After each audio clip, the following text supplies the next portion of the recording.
The movie begins with a woman called Cher. She quietly walks up to the place where a car accident happened, and a young girl named Mia has just died. Cher takes a ring with a cross design from Mia's ring finger, and she puts it in her pocket. Without saying anything, she quietly takes it and leaves. A little while later, a private detective named Honey shows up at the accident scene. Detective Marty, who is already looking into the case, asks her if Mia was a client of hers. Honey says no to Marty when he tries to flirt with her. She tells him, "I like girls." And Marty, I like girls. After that, Honey goes back to her office. There was a man called Mr. Seffred comes to see her. He thinks his boyfriend might be cheating on him and wants Honey to find out if it's true and with whom. Later, Honey visits her big sister Heidi. Heidi has so many kids that counting them is really tough. One of them, Karen, leaves with her useless boyfriend. The scene cut to Reverend Drew, a pastor at a church whose deeds are far from holy. He takes advantage of women at the church at different times. At that moment, his assistant Shuggy runs in and says that one of their guys, Little Joe, has died. Reverend Drew replies sharply, asking why he was interrupted if the person is already dead. I think he's still dead. That's my guess. That's not going to change. Reverend. So why'd you have to interrupt this? When Drew goes outside, he sees foam coming from Joe's mouth. Joe died after eating something made by Drew. Drew thinks it's just God's way of punishing someone. At the same time, Honey goes to a bar where Mia worked before. She asks the people there about Mia, but all she finds out is that Mia had only been working there for about a week. Drew is back and he goes to see Cher. She tells him that people are sad about Mia's death, and now the police will be looking for them because of it. Drew says that Mia didn't die because of what they did. She passed away in an accident. Cher gives him the ring from his church that she took before. Drew feels better and thanks her because now the police won't be looking for them. After that, Honey goes to Detective Marty and asks where Mia lives. Marty tells her about Officer MG Philone has it. Honey goes to Philone to get the address. Address you wanted? Thanks, MG. The scene changes to a bar where a man called Colligan is sitting. A young man named Hector, who works for Drew, comes to see him. Hector asks Colligan for money for the last order and for the current one. But Colligan doesn't have any money. Instead, he provides Hector a different kind of help. Hector doesn't like this and hits him. In a state of panic, Hector accidentally hits Colligan with his car. The bartender sees everything.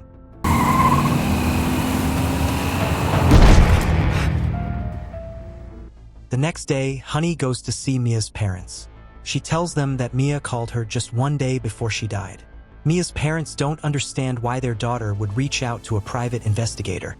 While in Mia's room, Honey sees a few self-help books. Mia finds a dress from Drew's church and a smaller dress under her bed. The scene then cut to Drew's church. He stands in front of the group and gives a speech that is confusing. Action must connect to submission. He talks about anything that pops into his head, but people listen to him as if he is giving important advice. Drew says there are 4 ways to worship God: doing, responsibility, love for something, and giving in. To serve the Lord, he says they must first help his minister. Serve! After the speech, Drew finds out about Hector's problems from last night. He tells Shuggy to go and bring Hector out. Well, we gotta kill him. Okay. Wow. Hector lives with his grandma at home. When Hector comes back inside with the dry laundry, he is shocked to find his grandmother dead on the floor. Shuggy suddenly starts to attack him as well. Hector avoids danger by a small margin and fights back. He attacks Shuggy with a fork and a knife, but Shuggy is able to shoot Hector. As Shuggy leans down to get his broken teeth, Hector attacks him from behind and kills him.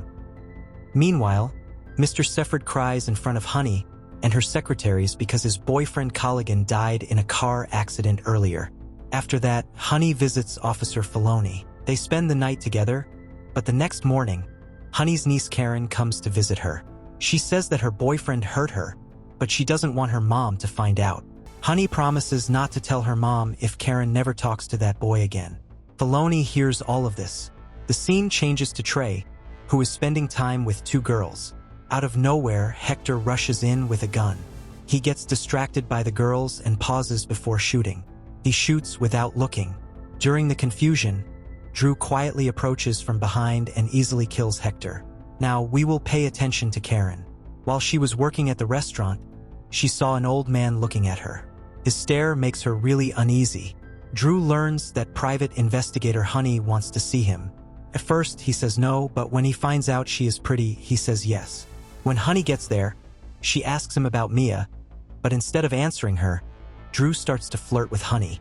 Honey already knows what he's been up to with the girls at church. Drew says that his work is about helping others in a deeper way. He feels it's his purpose and that it involves the whole person. He even offers to help Honey, but she doesn't want to fall for his tricks. I could help you with that, you know. Thanks. That night, she hangs out with Officer Falani instead. In their talk, Falani shares stories about her past. Her dad used to hit her. He was a celebrated soldier who received many awards, but he died in fight. See you tomorrow. See ya. Later that night, when Karen is leaving work, the same old man stands in her way. He looks at her and says, "I love you." Scared, Karen runs away. I love you. The next morning, Honey gets a call from Heidi. Heidi tells her that Karen did not come home last night. Honey thinks she must have returned to her boyfriend. She quickly goes to face him, but Karen is not there. Honey questions the boy aggressively, wanting answers, but he keeps saying he hasn't seen Karen for 2 days. 2 days! I haven't seen her 2 days! Not long after, the same old man shows up outside Honey's house. He tells her, "I love you," I love you. and a surprising fact is revealed. He is the father of Honey and Heidi, and he used to hurt both them and their mother. He says that, at that time, he was not prepared to be a dad or a husband, but now he is ready. He even talked to Karen, pretending to be her grandfather. Honey asks him when he last saw Karen. That's when she understands that Karen probably thought he was just another strange old man. Worried, Honey thinks about where Karen could have gone. She asks people around, but nobody has any information. Tired, she sits at a bus stop. A bus stops, and there is a big ad for Drew's church from Detective Marty on its side. Soon after, Honey finds out about Mia's forensic report. It shows that Mia is not dead from the accident. She had been hurt with a knife before, and everything else was made to look like a car accident. This new idea makes Honey think. Maybe Mia was feeling lost and confused, just like Karen did the night before. If Karen had seen that church ad, maybe she would have gone to Drew's church too. Now, let's turn our attention to Cher and Drew. Drew asks her why she agreed to do everything. She replies, "I thought I'd let you do it one more time." The truth was, Drew's bosses were not happy with him anymore. Then, without thinking, Cher takes out a gun and kills Drew. Honey hears the gunshots from outside. She even sees Cher riding off on her scooter. Honey quickly runs back to Detective Marty and tells him what she heard, but Marty doesn't pay much attention. He says it might just be another noise. Honey encourages him to break into the church, saying that if he can find out what's happening there, it will be a great success for him. But Marty says no, explaining that rushing into the church would only get him into trouble. So Honey looks and sees that MG Filoni is not at work. Sorry, I was looking for MG Falcone. She asked me to cover her shift. Guess she partied last night. Honey goes to MG's house, which is near the bus stop. She goes inside and sees just MG's parrot. MG? The walls have family pictures, including ones from MG's childhood. At that moment, MG comes up from the basement. Honey says that her niece Karen is lost and asks if she can help. As Honey looks around, she sees 2 teacups on the table. One of them has a clear lipstick mark from Karen. That's when the surprising truth is revealed. Mia's killer was MG. She really disliked people who always saw themselves as victims. That's why she took Karen too, because Karen allowed her boyfriend to hurt her and kept acting like the victim. Anyone who lets her boyfriend beat her up. Church girl, Mia, just like your niece.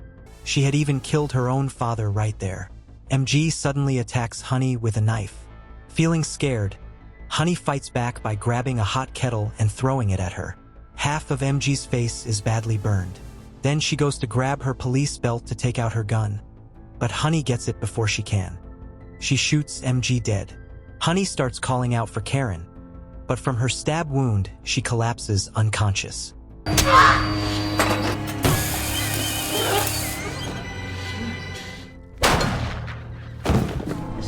out where you were? Then Honey suddenly realizes she is awake in an ambulance. Karen has also been saved. Honey, O'Donnell! A few days later, the true story comes out. Aside from Mia and her dad, MG had killed 2 more girls. Later, we see Honey walking down the street. She saw Cher and she jokingly flirts with Cher. And here is where the movie ends. What's your name? They call me Chef. That's like honey. What time's your flight? Thank you for watching. Please subscribe to the channel and smash the bell button. Write in the comments section what kind of movie you would like to see next.